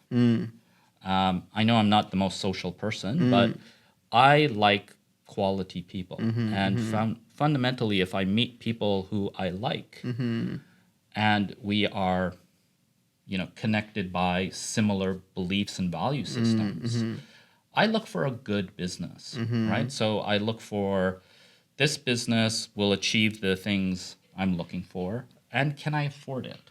So what I started doing was, I was like, okay, well, how do I pay for this? I don't have a ton of capital. So I started looking at, so here's the numbers, and I never forget these numbers. So I was like, how do I find ad agencies in Southern Ontario? So there used to be these things, list brokers, right? You could buy a list of companies or people so you can market to. So I went and I bought a list. I think it cost me $70 or something like that. And they send me these little cards, and I had like 3,000 companies that fit this demographic I gave them in this area that was all of Southern Ontario. Okay. And, we didn't have email. Okay. So it gave me an address and a phone number. Right. So I started with, I'm just going to call people. Right. So that wasn't great, because imagine, hi, Badir, my name is Mark Anthony. I would like to buy your business. It's like, that's off. So I said, okay, I'm going to write letters. So a lot of letters in the beginning, no one responded to. I ended up, after, it took me like a year to send all these things out. I had meetings with 72 companies. That's a lot. That's a lot. And out of that, I found 2 business owners who, one, he was 66. He was like, look, he goes, I need to retire. And this is the price. And I'm not budging. And I said, and I remember it was like all the money in the world, right? It was like $229,000. Right. It was a small business, right? And it's what I could afford. And we hashed it out.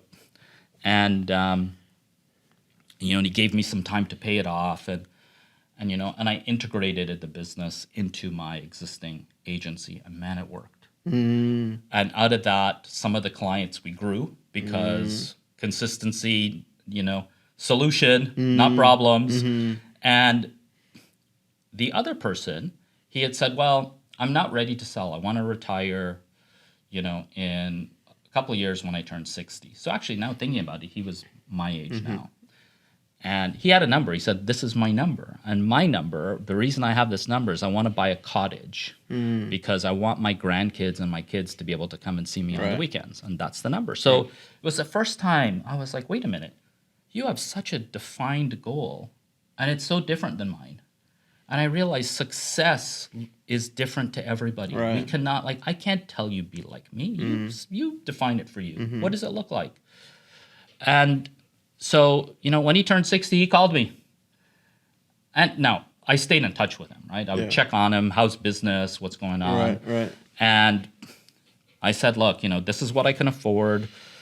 I said, this is how I can pay you. I said, I've accumulated this much savings. I did this deal. And he said, well, can I talk to that other business owner? I wanted to see how you treated him and if you paid him back. I said, yeah, call him. I said, call him now. I haven't told him anything. And he called him and he spoke to him. And I was like, man, this guy's, I told him the truth.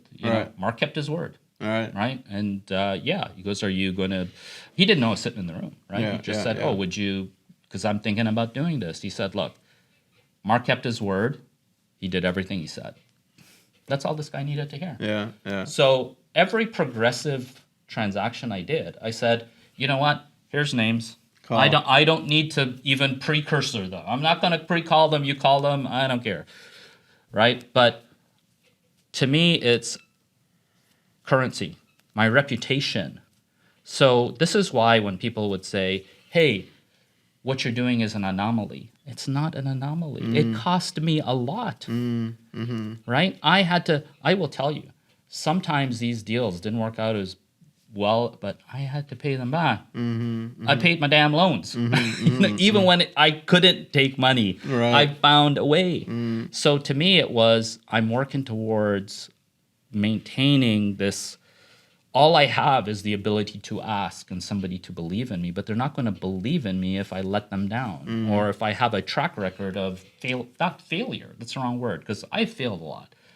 But no accountability. Yes, accountability. Yeah. So anyways, going back to what I look at is that, do you have a vision? So you have a very specific vision. What is it I'm looking for? And I went and I talked to people who had companies that did that. And I asked them about their business.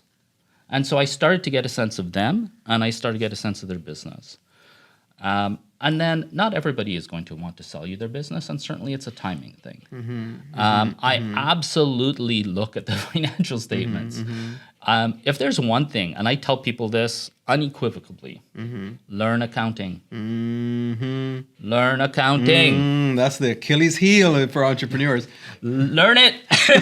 I will tell you. So in grade 9, so this is the thing. In grade 9, this is your accounting story? yeah, in grade 9, I took Introduction to Accounting. And man, I was good at it. It was like, you do this and you do this. And I will tell you, I was like, man, I understand. I was beginning to understand. That introduction is very basic. Right. But in grade 10, I took the next course, which is accounting first level or something. Right. And it taught me more. But I will tell you, as I built businesses, I was always trying to understand the numbers. Yeah. So this public company, I always call it the public company lab. I didn't know what I didn't know till I was a public company, and you have analysts knowing your business more than you. Right. And they're asking questions, man. They're asking specific things, and they're making assumptions. And I will tell you, their assumptions are so good. They said, hey, I was looking at what you show as top 10 clients and the risk and the revenue percentage, and I think they're going to spend this, but if this goes down. And my education on financial statements was like, I don't know, a 90-degree angle. Right. So the thing I took away from being public, one, I wanted to do it to learn, because all my at the time, the guys I admired, Steve Jobs and Steve Wozniak, Michael Dell, all these guys were running public companies. So to me, it was like, that's what you do. What do they know? I don't know. I need to understand this. Right.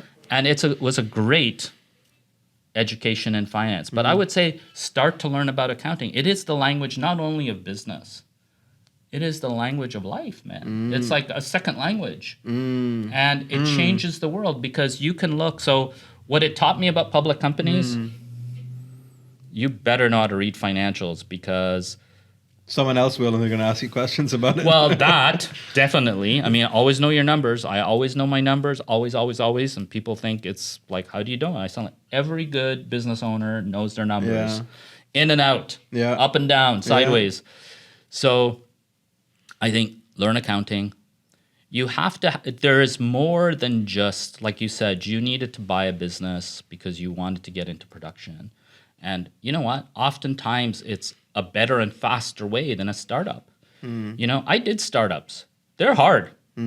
I still look, do I start this up or buy it? And then I look around, and then so for instance, I've come across businesses where I look at it and I go, okay, it's not doing great, but what am I buying?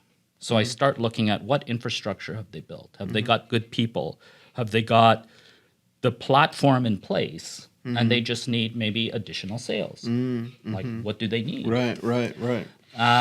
But that is when I'm looking at doing a startup. When I'm looking at a business that I kind of want to just build from fast because I love building, I go for, as they say, swing for the fences, go to the absolute best. I have to tell you, when I when I met Burger King owners, I was nervous, man. I was freaking nervous. Right here it is. At the time, I was running a business that was, in the States, I don't know, I had $70-80 million in sales. So why were you so nervous about meeting the Burger King owners? I mean, in like, Cayman? I had wanted to meet them because it was like my dream. I had so much admiration for what they were doing here, right? Right. And how well they did it. Right. Because I had been interested since a kid. So, as a kid, we had like an egg farm. So I grew up chickens and cleaning manure and smelling bad and delivering eggs. And we deliver eggs to people like Tim Hortons. Okay. And, and people like Burger King and places like that. So, Okay. because they were selling breakfast. Right. And I'd meet these owners. And I have to tell you, they were amazing people. And I'd ask them all these questions about their business, right? And they would be so open. And I was like, I think this is what I want to do. And so it was always there. But every time, you needed capital. And, and you have to have a certain level, certain set of skills. And it's not easy to get into. And so, anyway, so when I met them, prior to that, I'd been, asking for introduction. And, my friend who knew them said, no, man, no. I said, why? He's like, no. He says, no, they're like, it's a family business. They would never, ever want to sell it. Okay. And I was like, oh, okay. So I just left it at that. Okay. And then I think every year I kind of just bugged him. And I said, look, man. And eventually, I think he caved in and he asked them. But, here's a good example. I was so wanting and desirous to be into that business that after I sold my businesses in the States at this point, I said, okay, I'm serious now. I have some capital. I want to be in this business. And I'm not going to be able to do it in Cayman, so I have to do it in the States. Okay. And so, I had to get approved by the franchisor. Okay. Getting a meeting with these people isn't easy. I had to call people I knew and say, can you get me an introduction? They're not returning my calls. And I get a meeting, and these guys are like, why do you want to be in this business? I'm like, look, man, I grew up around it. I think it's amazing business. I like the formula.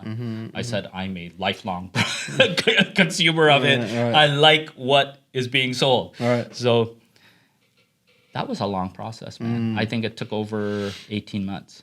And then, so I think, by the time I met the owners, as smart as I could get about it, Right. about their business, what I could tell, because, they don't know me. Right. And so I was nervous because I think nerves come from having a sense of like respect of what someone has done. Right. And I don't want to go in and make assumptions. I don't want to come in there and say, I'm here to buy your business. It's like I'm never going to be that way. I came in, I wasn't shrouded in any kind of, I'm hiding my intent, but I said, would you meet? And so having the meeting was awesome. They're amazing people. I think, an initial 1 hour meeting turned into 2 or 3 hours. And man, I always remember the first thing Gary said to me was, he said, how long have you been here? And I said, since 2008. And he says, welcome to Cayman. I was like, thank you. So when you talk about people being welcoming, Right. like I was still getting welcomed, 10 years later, right? And they're awesome people. And I was like, man, you guys, I have so much respect for what you built. And we just got to know each other over a few years. And I think the stars aligned. That's all it was. Right. And I think that, we became very good friends. And, but yeah, what I liked was, one, it's such an amazing business. And I was like, man, I want to keep doing what you're doing. I want to honor what's been done, right? Like, I'm going to carry this baton. And I think that in any of the businesses I bought before, that is what I did, right? Because somebody has built something. And I think people make this mistake where they buy a company, right? So, let's say I go to you, I said, Badir, I love what you've done here. You've built this media powerhouse. I'm going to buy your company. And you go, okay, this is like my blood, sweat, and tears, sleepless nights, it didn't work for a long time. Right. And, it's more than a money thing. But then something I've said I like, imagine I come in there and say, yeah, well, everything Badir did is wrong, and I'm going to do it this way. And then it fails. Right. You don't feel good about that because you go. So to me, I think there's how do you honor and respect what has been built, continue that, and then add your flavor or add your contribution to it. So to me, it was, I want to open some more, which I've been doing and continue to do. And, and for me, a big part, this was something that I saw is when I would meet, Burger King franchisees all over the US, there was a big difference between the ones who were successful and the ones who didn't want to be in the business. And the ones who were successful had a relationship in their community. I mean, these aren't surprises, right? And when I looked at how much was being done, I was like, I love this because I get to do more in Cayman. I'm living here, and I need to do my part. I need to contribute. This is my home. I think to myself, I've been an immigrant 3 times. And, so I look at it and I said, I'm an immigrant. I have to try harder. So it's kind of like, I want to make sure that, the people who've adopted me, kind of look at it and say, okay, he was okay. He was okay for our country. We let in the right cat. So right. I guess that's that. These things are important to me. I mean, it's just because they're, to me, foundationally, when I looked at, again, what that client had said to me, she said this after the fact, right? It's like she said, you're just consistent. You do these things. And I said, okay, so just keep doing that. Right. So do the things you're doing. So, I don't mess with whatever formula I came up with. But to your point, when you're looking at a business, you got to look at the numbers, of course.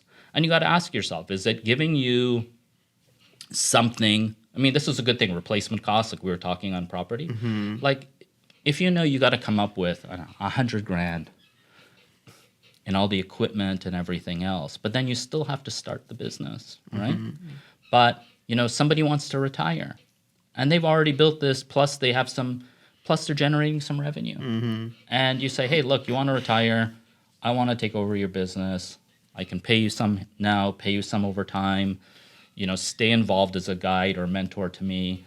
And because everybody's got knowledge, man. I never wasted other people's knowledge because I will tell you, I'm still learning. And so it's when you enlist the support of people who have done it before you, I will tell you, your self-made starts to look like, man, you made it yourself.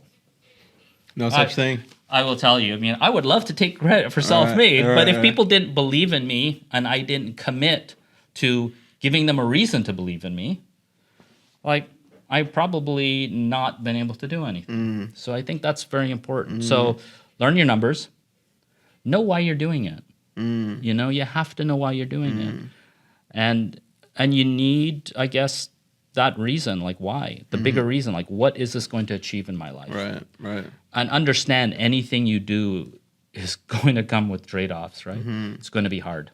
It's not going to work out exactly the way you think it is, but can you be resilient? Can you be resourceful? Adaptable. The skills, when I think about the skills I really developed, okay, there's technical, like learning accounting. I think, and no disrespect to my credentialed accountants, I know a lot about accounting. But it's practical because I need it, right? And also, I need to be able to talk to my accounting people. But, I think there's technical, but there's soft skills. If you're going to build anything, you need other people. So at some point, I mean, today you've got these gig economy where you've got people that you can, use offshore and online, and AI can do a lot, man. It's freaking amazing. And I think that, but you still have to work through others. So it's very important to have people skills. And some people do not have people skills, and they never develop them because it's about them being right and not focused on what am I trying to achieve and how do I find people who want to come along and help support that vision, and how are you treating them? So these are the soft skills to me are more important than anything else because other skills are hireable. Right? And that's the technical ones. Yeah. yeah. I love it. I love what you're talking about because it just reminds me of, just running a business. Like you're saying, it's a mixture of skills. You need the technical, but you need the soft, right? Yeah. And that doesn't always, like if you're an accountant in a firm, you don't necessarily need the soft skills, Maybe you just need those pure technical skills. But when you're running a business, I found you just have to develop yourself comprehensively. Yes, that's the word. In 360 degrees. And unless you do that, you cannot succeed. And that's why I really love businesses now. Besides production and content, which I've always loved, just business itself, no matter what business it is having to develop all these different skills. It's great. I love it. And it sounds like you've done it and you've been there and Still trying. I think it's still a practice. But I think that's the other important point. I think like when we were talking about education earlier, some people, education ends at college. But for you, education will never end, right? And I think that's real education, is that it doesn't end. Yeah. So I think this idea of going to high school, going to college, that's the education. I'm like, no, that's not the education, right? The education is a lifelong thing. Yeah. Like, I think to myself, I like results. So reading leads to me getting more content and information and teaching. When we're in school, they give us a book. And they say, you got to read this and write something about it. And I got to read a book I have no interest in reading. Right. But then I'm out in the world. And I remember I'm talking to this guy and he wants to sell me his business. And I'm thinking, I know nothing about buying a business. I went to a bookstore. I can't afford the book. So I sat in a bookstore like all weekend going through textbooks that they would have in university. Right. And they're textbooks I read and be writing notes. Right. And, nobody ever kicked me out of the bookstore. And then I just put the book back and bloody books are like $200. Yeah. Now, I will tell you, I can get all the information on YouTube. Before Google and it was Yahoo, I could get it there. And I was thinking, information is not the issue any longer. And information was always available. It's how hard did you have to work to get it? Right. And how bad do you want it? But I will consume anything like that helps me do something, right? Like, if you love, I don't know, fixing cars, or you love coffee and you read and get interested. If you love podcasts, you're going to get film production. Yeah. I'm sure anytime you come up with anything that's film production or production based, you're like, I need to read this. Yeah. Right? Yeah. It's never ending. It's never ending. Because somebody else has done what you want to do. To me, it's why make the same mistakes they already did? Just ask them. Like I've had people say, "Oh yeah, this is what happened," and then now you have to also make a little bit of a, I would say an informed decision because sometimes people have asked me for advice and they give me a situation, and I said, "Well, I can't give you advice. What I can tell you is what my experiences were there, but my experience doesn't equate to yours because I may not have been well equipped for the same situations, and you in fact are. So it's about ask questions that give you more information so you could be better informed to make the decision. So it really comes down to like, did you ask enough questions? And I think there's probably a theme because I'm sure when I've watched your other podcast, you've had some guests on, and this is the amazing thing, man. I don't know some of these folks or a lot of these folks, and I'm thinking, damn, there's some I need to talk to these people. They got stuff in their head, like they're just walking around with this information. Yes. So it's great that you are, exposing the rest of us to this information because we need it. Like, holy crap, there's like so many, accomplished people and accomplished in their area of interest. Right. But they're behind you in the line of Foster's, but you don't know who they are. You never know who you're talking to, right? Yeah. Or they're the cashier at Foster's. Yeah. Or they're, somebody you don't even think about you're looking at. Yeah. So again, it goes back to you don't know who that person is yet or who they are now. And it's very important that we always think even about ourselves that way, right? Who you are today is not going to say who you are in the future if we make choices. And, anyway, I feel like, somehow it's, I would always hear people that would, impart wisdom and still do, they'll say, yeah, I wish I knew this and I wish I knew that. And I say, yeah, but, until you have an experience, you can't. So I think it's trying. So as long as you're trying, right. I think that too many people are reluctant to do something because they're asking the wrong question. And they ask, ooh, well, what if I did this and all this bad stuff happens? Right. And I always looked at it the other way. I said, what if I don't do this? Am I going to say, I wish I did that? Right. So I would rather be as well informed, like, okay, I'm not jumping off a cliff. I hate heights. Not going to happen. So there's certain things I'm not doing. But I will tell you, it's like, ask, what if you don't do this? Like, what is the possibility? Yeah, always look at your downside. But at some point, there's these, again, in all these books I've read, it's like you've got to think and visualize. Great, yes. But it's more than having belief. It's knowing.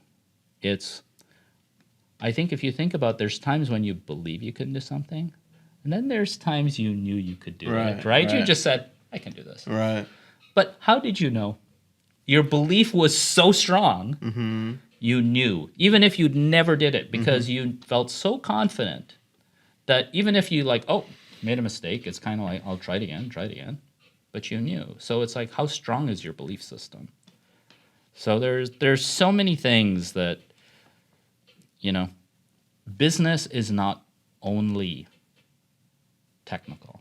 It is largely it's a set of, it's a microcosm of everything in the world, right? We have people that, have to work together towards a common goal. Then all of those people have their lives they're living, and you don't know what circumstances they're in, right? And it's also very difficult because, everybody has personal responsibility. So it's not only incumbent, on the world to take care of everybody.